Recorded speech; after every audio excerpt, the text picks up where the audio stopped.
Bom dia, na graça e na paz do Senhor Jesus, povo de Deus. Que a graça e a paz do Senhor esteja sobre as nossas vidas nesta segunda-feira, dia 9 de setembro de 2024. Voltando aqui para ler Josué capítulo 12. E aí eu já peço desculpa porque eu disse que ia responder a pergunta de anteontem no vídeo de ontem. E a pergunta era: qual a maior batalha de Deus a favor do seu povo? Alguns irmãos responderam. E eu não respondi no vídeo de ontem, mas estou com ela anotada aqui para responder no vídeo de hoje. Então, depois da leitura, a gente traz essa resposta, porque tem uma aplicação que eu considero interessante sobre isso. Vamos ler? Josué capítulo 12, diz-nos assim a palavra de Deus. São estes os reis que os israelitas derrotaram e de cujo território se apossaram a leste do Jordão, desde o ribeiro do Arnon até o monte Hermon, inclusive todo o lado leste da Arabá. Isso aqui, a primeira lista é do que foi dos reinos conquistados antes deles atravessar o Rio Jordão. Do Rio Jordão para a direção do nascente do sol. Quem são os reinos e reis? Seom, rei dos amorreus, que reinou em Esbom, governou desde Aroer, na borda do ribeiro do Arnon, desde o meio do ribeiro até o rio Jaboque, que é a fronteira dos amonitas. Esse território incluía a metade de Gileade, também governou a Arabá Oriental, desde o mar de Quinerete até o mar da Arabá, o mar salgado, até Bet-Gesimote, mais ao sul, ao pé das encostas do Pisga. Tomaram o território de Og, rei de Bazã, um dos últimos refaíns, que reinou em Asterote e Edrei. Ele governou o monte Hermon, Salcá, toda Bazã, até a fronteira do povo de Jesur e de Maaca, e metade de Gileade até a fronteira de Seom, rei de Esbom. Então, dois reinos, de Og e de Seom, conquistados antes de atravessar o Rio Jordão em direção ao nascente do sol, ao lado leste, que eu chamo de esquerda do Rio Jordão. Versículo 6. Moisés, servo do Senhor, e os israelitas os derrotaram. Ainda era sob a liderança de Moisés. E Moisés, servo do Senhor, deu a terra deles como propriedade às tribos de Ruben, de Gade e a metade da tribo de Manassés, com a condição de que eles iriam com os israelitas atravessar o Jordão e conquistar o restante da terra, para só então, após toda a terra conquistada, eles voltarem para habitarem a sua propriedade que ficou ao lado leste do Jordão. Versículo 7. São estes os reis que Josué e os israelitas derrotaram do lado ocidental do Jordão, desde Baal-Gade, no vale do Líbano, até o monte Alaque, que se ergue na direção de Seir. Agora, a lista é para o lado do outro lado do Jordão, na direção do poente. Josué deu a terra deles por herança às tribos de Israel, repartiu-a entre elas. Aí ele vai listar, verso 8.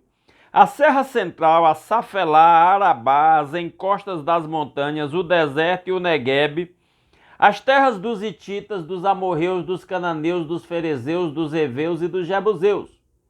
O rei de Jericó, o rei de Ai, próximo a Betel, o rei de Jerusalém, o rei de Hebron, o rei de Jarmute, o rei de Laquis, o rei de Eglon, o rei de Gezer, o rei de Debir, o rei de Geder, o rei de Ormá, o rei de Arade. E aí, antes que a gente leia o verso 15 e continuar a lista, deixa eu lhe dizer uma coisa. No verso 10 fala do rei de Jerusalém. Aí alguém mais familiarizado com a Bíblia vai dizer: e por que que Davi depois teve que conquistar Jerusalém de novo? Porque apesar deles terem vencido aqui nesse início, mas parece que o reino de Jerusalém foi novamente dominado posteriormente pelos os amorreus, me parece que eram os amorreus que moravam lá, e teve que ser reconquistado pelo rei Davi, para então transformar Jerusalém na capital de Israel, certo?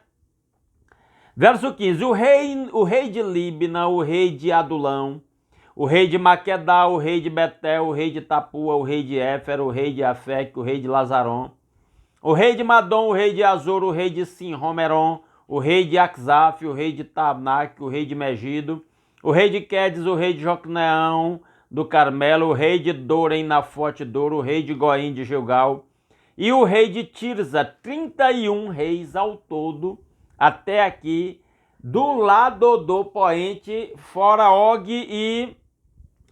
e deixa eu ver quem é o outro aqui, e Seom, do lado do nascente, né? Foram os reinos conquistados por Israel até aqui.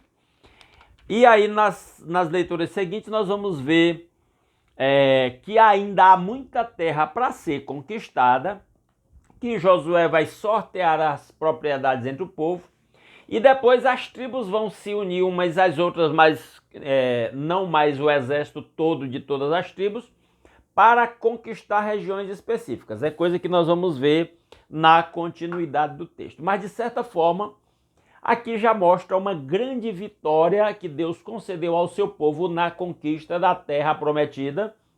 E pode-se dizer que eles já conquistaram a maior parte da terra e já estão se estabelecendo na terra que Deus lhes deu. E um destaque que eu quero fazer, uma irmã comentou comigo sobre os vídeos anteriores, de que até um certo tempo ela pensou que as terras a terra prometida era uma terra desocupada, que o povo ia para lá para se apossar da terra. E ela não tinha ainda percebido que aquela terra era habitada por várias nações e que o povo de Deus teve que guerrear para conquistar a terra. E isso, de certa forma, representa a realidade na qual nós vivemos hoje.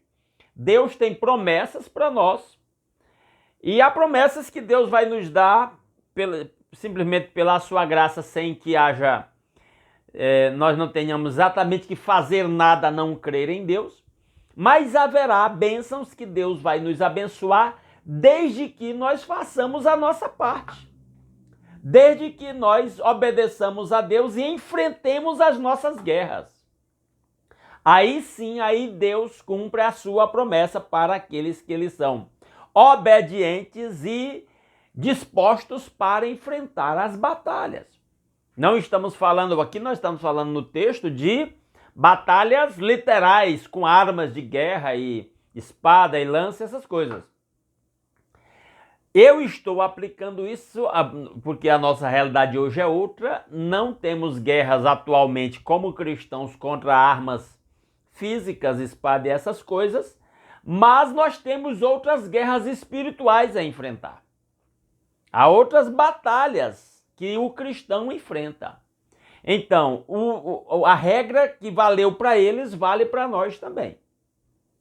Deus nos abençoa, Deus nos concede bênção, mas muitas bênçãos de Deus nós precisamos fazer a nossa parte, enfrentar certas batalhas para conquistar.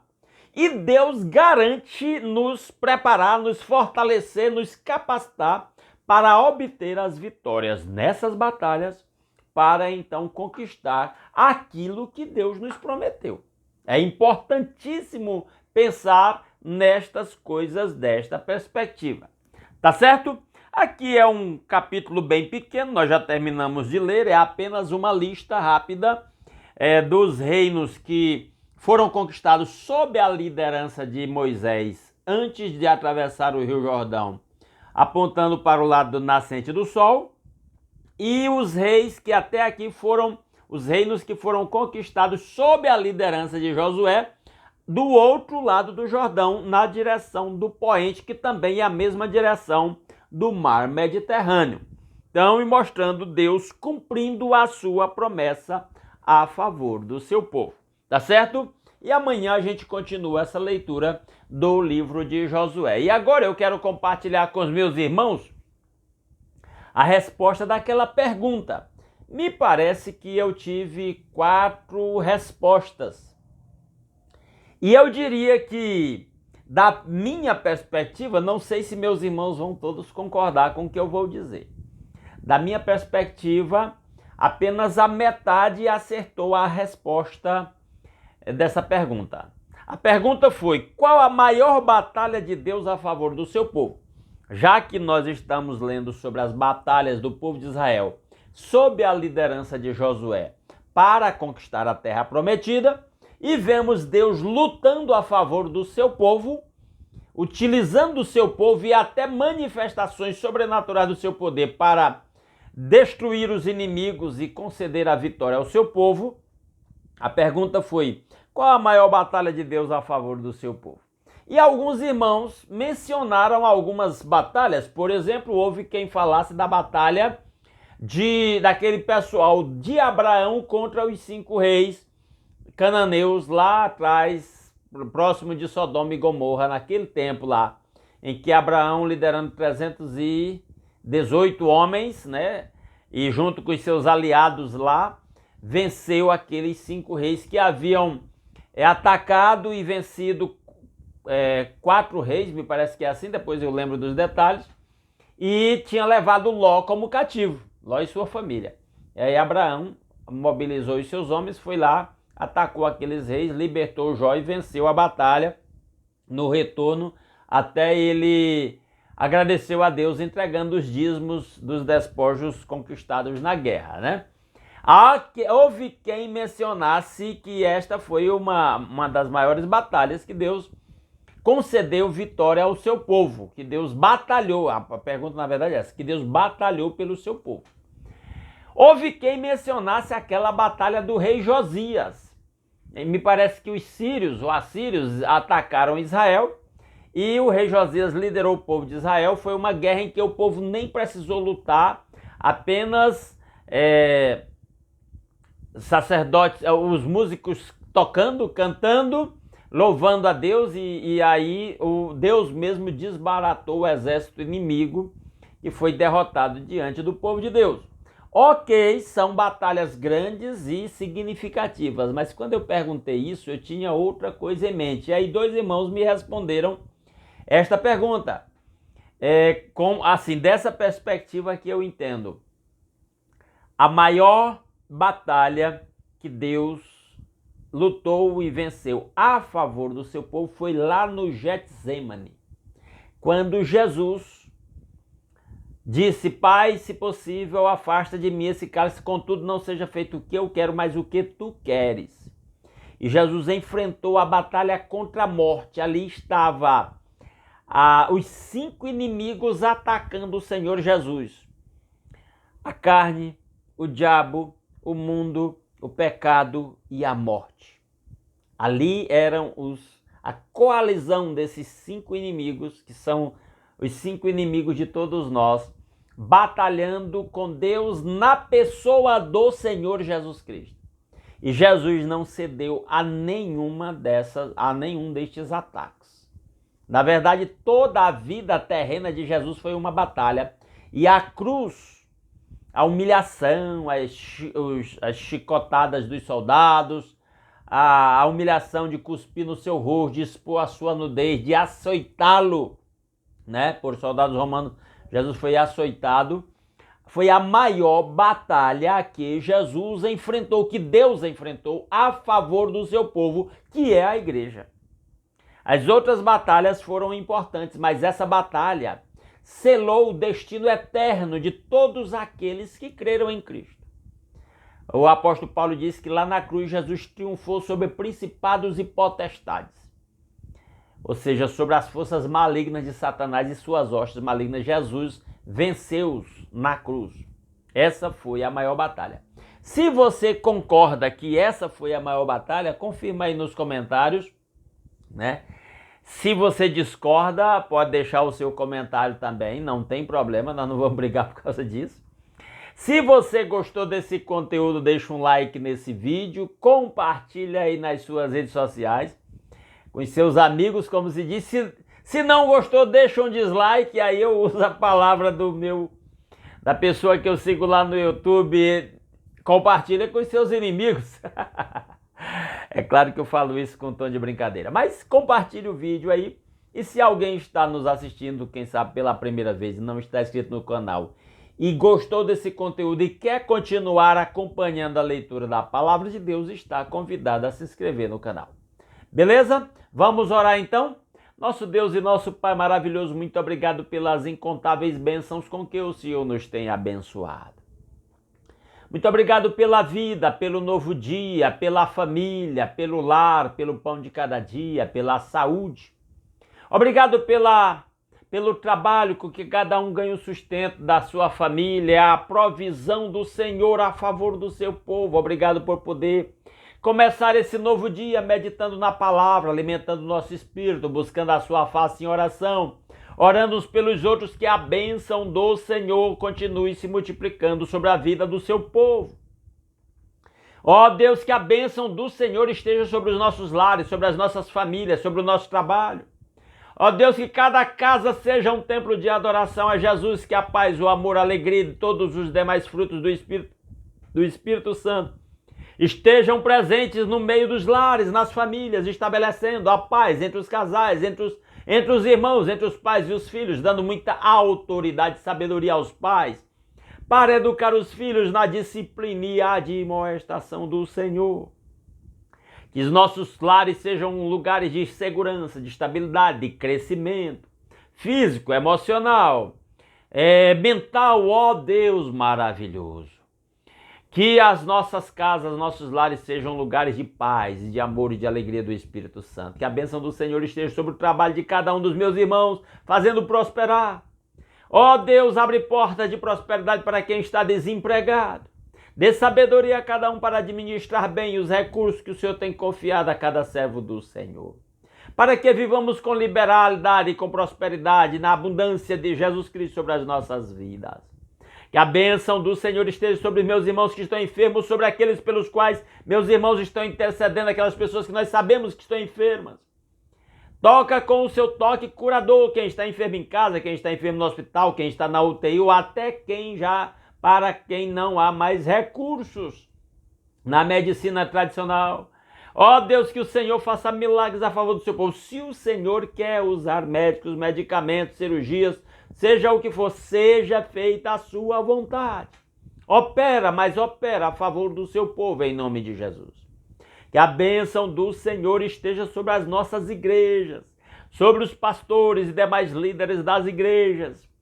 Renova a fé do seu povo, renova a fé da liderança, que os pastores tenham sua fé renovada a cada manhã e seja instrumento para conduzir o seu povo no caminho da santidade, olhando para Jesus, autor e consumador da fé, sendo instrumento de avivamento, que o seu povo, que se chama pelo seu nome, se humilhe, ore, busque a sua face e se converta dos seus maus caminhos, para que o Senhor nos ouça do céu, perdoe o nosso pecado e sare a nossa terra. Meu Pai Celestial, que a bênção do Senhor esteja sobre a obra missionária, sobre aqueles que deixaram os seus lares e estão em outros lugares, sendo ameaçados, correndo o risco de ser expulsos de outros países, correndo o risco de perseguição e até de morte, prisão. Meu Pai, em nome de Jesus, protege os seus servos, dá sabedoria, faça prosperar o trabalho de cada um, que vejam os frutos do seu trabalho e se alegrem com isso. Que a bênção do Senhor esteja sobre o seu povo, sobre a sua igreja, sobre a obra missionária.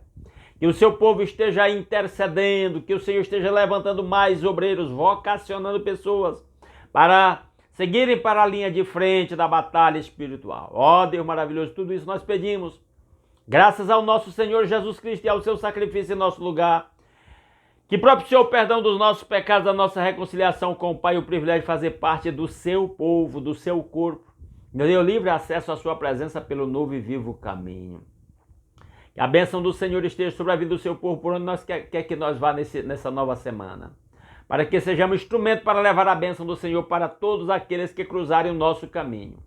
Para que em tudo o nome do Senhor seja glorificado através das nossas vidas. É a nossa petição que fazemos agradecidos em nome de Jesus. Amém. Aleluia. Meus amados irmãos, muitíssimo obrigado pela sua companhia. Esperamos que esta leitura e explicação tenha sido muito edificante para você. Se Deus quiser, amanhã às 5h30 da manhã a gente está aqui de volta para continuar a leitura da Palavra de Deus. Um grande abraço a todos os meus irmãos.